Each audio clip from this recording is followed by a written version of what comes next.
12 دسمبر 1999 کو کیرالہ کے شہر کوچین میں ایک علمی و ادبی تقریب سے خطاب کرتے ہوئے برصغیر کے سیاسی، مذہبی اور علمی حلقوں میں اس انکشاف سے سنسنی پھیلا دی، دنیا سن لے کہ میں نے اسلام قبول کر لیا ہے۔ اسلام جو محبت اور امن و سلامتی کا دین ہے، اسلام جو مکمل ضابطۂ حیات ہے، اور میں نے یہ فیصلہ جذباتی یا ہنگامی بنیادوں پر نہیں کیا۔ اس کے لیے میں نے ایک عرصہ تک نہایت توجہ اور سنجیدگی کے ساتھ گہرا مطالعہ کیا ہے، اور میں آخرکار اس نتیجے پر پہنچی ہوں کہ دیگر بے شمار خوبیوں کے علاوہ اسلام عورت کو احساس تحفظ عطا کرتا ہے، اور میں اس کی بڑی ہی ضرورت محسوس کرتی تھی۔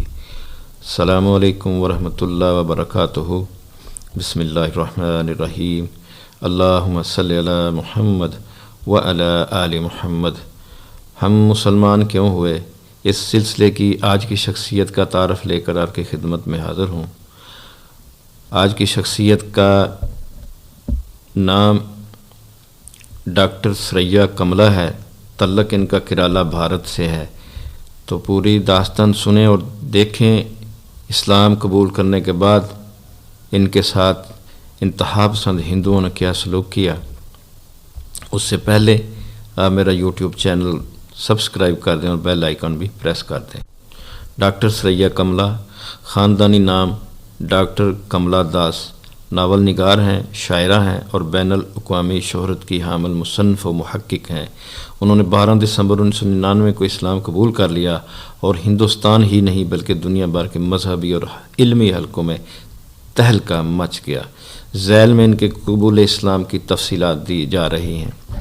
ڈاکٹر سریا کملا 1934 میں جنوبی بھارت کے صوبہ کیرالہ کے ایک علاقے پونا پور کلم، ضلع تھریسر میں پیدا ہوئیں۔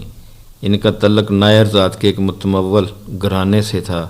ان کی والدہ نلاپت بلامنی ملیالم زبان کی شاعرہ تھیں، جبکہ والد بی ایم نائر معروف صحافی تھے اور بیک وقت 2 سالوں کے ایڈیٹر تھے۔ ان کے خامد مدوا داس انٹرنیشنل مانیٹری فنڈ کے سینئر کنسلٹنٹ تھے۔ خود ڈاکٹر سریا کملا ایک عرصے تک انگریزی کے بین الاقوامی رسالے السٹریٹڈ ویکلی آف انڈیا کی مجلس ادارت میں شامل رہیں۔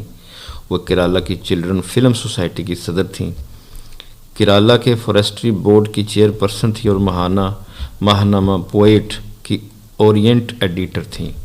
ڈاکٹر سریا بیک وقت ملیالم اور انگریزی زبان میں لکھتی ہیں۔ وہ ناول نگار بھی ہیں، افسانہ نویس بھی اور شاعرہ بھی۔ اس طرح مختلف حوالوں سے ملیالم میں ان کی 20 کتابیں شائع ہو چکی ہیں اور بہت پسند کی گئی ہیں۔ ان کا ناول انتا کاٹھا 15 غیر ملکی زبانوں میں ترجمہ ہو چکا ہے۔ اسی طرح انگریزی میں ان کی 5 تصانیف ہیں اور بڑی مقبول ہوئی ہیں۔ 1964 میں انہیں ایشین پوئٹری پرائز دیا گیا۔ 1965 میں انہیں Kent award, Asian World Prize اور اکیڈمی ایوارڈ سے نوازا گیا۔ 1967 میں انہیں ایک اور ایوارڈ ملا، جبکہ 1969 میں ان کی افسانہ نویسی پر انہیں کیرالہ ساہتیہ اکیڈمی ایوارڈ کا اعزاز حاصل ہوا۔ متعدد ملکی اور غیر ملکی یونیورسٹیوں نے انہیں ڈاکٹریٹ کی اعزازی ڈگریوں سے نوازا ہے۔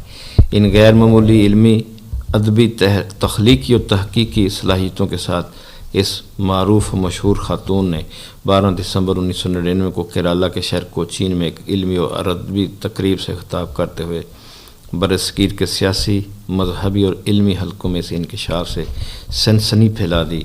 دنیا سن لے کہ میں نے اسلام قبول کر لیا ہے۔ اسلام جو محبت اور امن و سلامتی کا دین ہے، اسلام جو مکمل ضابطۂ حیات ہے، اور میں نے یہ فیصلہ جذباتی یا ہنگامی بنیادوں پر نہیں کیا۔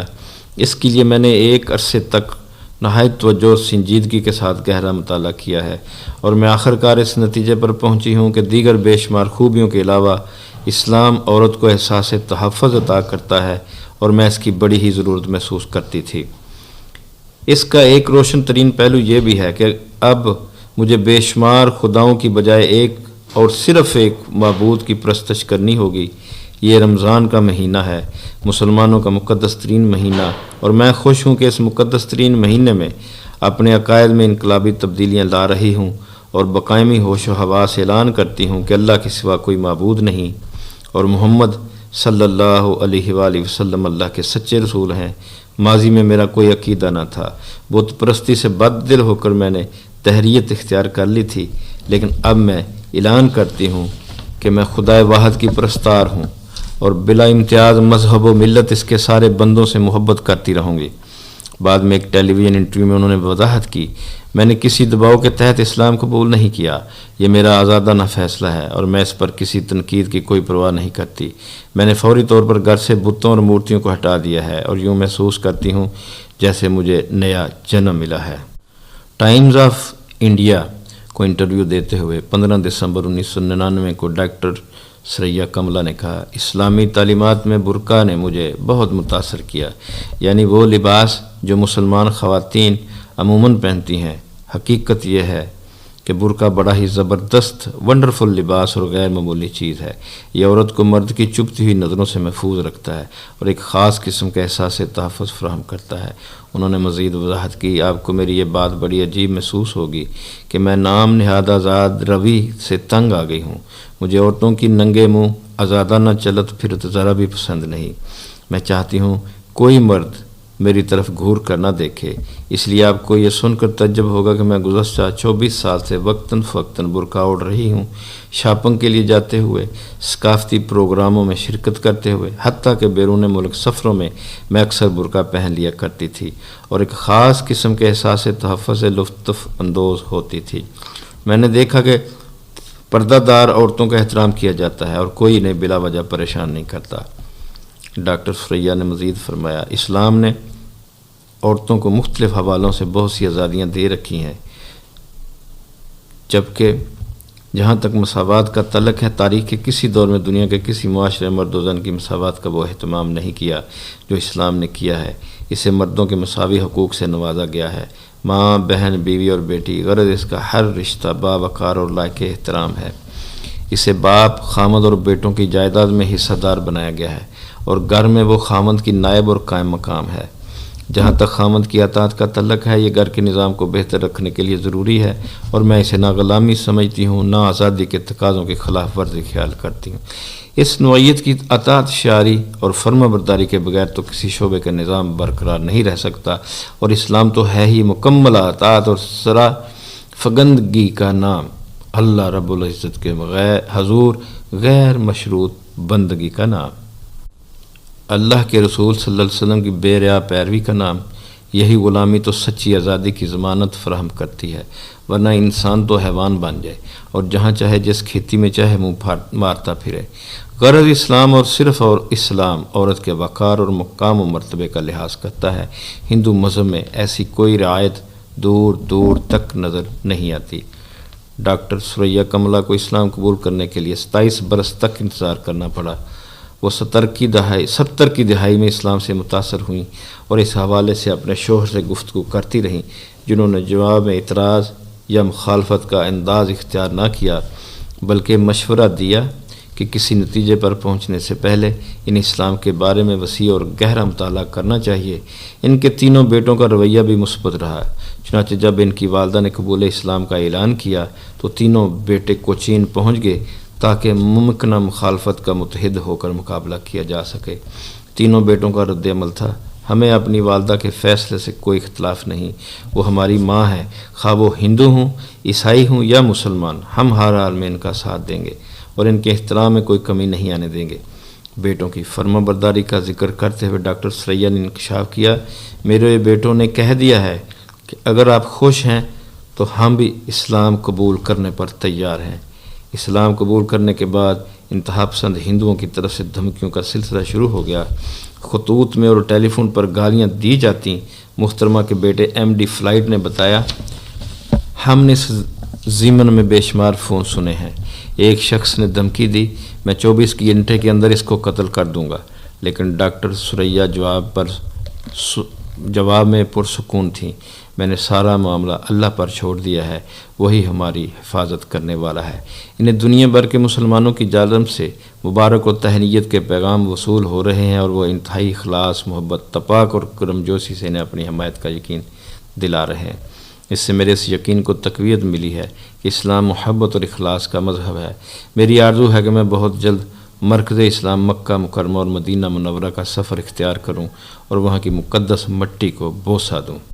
اپنے بارے میں ان کی نظموں، افسانوں اور مختلف انٹرویوز سے پتہ چلتا ہے کہ انہوں نے اسلام قبول کرنے کا فیصلہ اچانک نہیں کیا، جیسا کہ سطور بالا میں اشارتاً ذکر ہو چکا ہے۔ تقریباً 28 سال پہلے مذہب اسلام میں ان کی دلچسپی کا آغاز اس وقت ہوا جب انہوں نے 2 یتیم مسلمان بچوں امتیاز اور ارشاد کو لے پالک بنا لیا۔ انہوں نے ان بچوں کی ہندو کی حیثیت سے پرورش کرنے کی بجائے بطور مسلمان تربیت کرنے کا فیصلہ کیا، ان کے لیے اسلامی تعلیم کا انتظام کیا اور خود بھی اسلام اور تاریخ اسلام کے بارے میں مطالعے کا آغاز کر دیا، اور پھر سنجیدگی اور گہرائی کے ساتھ اپنی معلومات میں اضافہ کرتی چلی گئیں۔ اس مقصد کی خاطر انہوں نے مسلمان خاندانوں کے ساتھ مراسم بڑھا لیے، جس سے اسلام کے بارے میں ان کی یکسوئی بڑھتی چلی گئی۔ اس کا ذکر انہوں نے اپنے فاضل شوہر مدعو داس سے کیا۔ وہ مذہب کے معاملے میں لا تعلق اور غیر جانبدار تھے۔ انہوں نے مشورہ دیا کہ اسلام کے بارے میں زیادہ سے زیادہ مطالعہ کریں اور ذہن میں پیدا ہونے والے چھوٹے سے چھوٹے اشکال کا جواب حاصل کریں۔ چنانچہ جب انہیں مکمل شرح صدر حاصل ہو گیا، ذہن مطمئن ہو گیا، تو انہوں نے قبول اسلام کا اعلان کر دیا۔ ایک انٹرویو میں خلیج ٹائمز سے ان سے دریافت کیا کہ قبول اسلام پر ان کے جاننے والوں اور معاصر اہل قلم کا کیا رد عمل تھا، تو انہوں نے بتایا، بہت ہی کم لوگ معترض ہوئے، بس چند ایک نے برا مانا اور مجھے ان کی کوئی پرواہ نہیں۔ دھمکیاں دینے والوں کے بارے میں کہا، میں ذرا بھی ان سے خوف زدہ نہیں ہوئی۔ مقامی پولیس کے حکام نے مجھے غارت کی پیشکش کی، لیکن میں نے انہیں بتا دیا ہے کہ مجھے ایسے کسی انتظام کی ضرورت نہیں، مجھے صرف اللہ کی ذات پر بھروسہ ہے، وہی میری حفاظت فرمائے گا۔ چنانچہ یہ امر بڑا ایمان افروز ہے کہ وہ تاحال اپنے ہی گھر میں مقیم ہیں اور انہوں نے معمولی سی حفاظتی اقدامات بھی نہیں کیے۔ خلیج ٹائمز ہی سے باتیں کرتے ہوئے انہوں نے کہا، میں نے اب باقاعدہ پردہ اختیار کر لیا ہے اور یوں لگتا ہے کہ جیسے برقع بلٹ پروف جیکٹ ہے، جس میں عورت مردوں کی ہوسناک نظروں سے بھی محفوظ رہتی ہے اور ان کی شرارتوں سے بھی۔ انہوں نے زور دے کر کہا کہ اسلام نے نہیں بلکہ معاشرتی ناانصافیوں نے عورتوں کے حقوق غصب کیے ہیں۔ اسلام تو عورتوں کے حقوق کا سب سے بڑا محافظ ہے۔ انہوں نے بڑے اعتماد کے ساتھ کہا، اسلام میرے لیے دنیا کی سب سے قیمتی متاع ہے، یہ مجھے جان سے بڑھ کر عزیز ہے اور اس کے لیے بڑی سے بڑی قربانی دی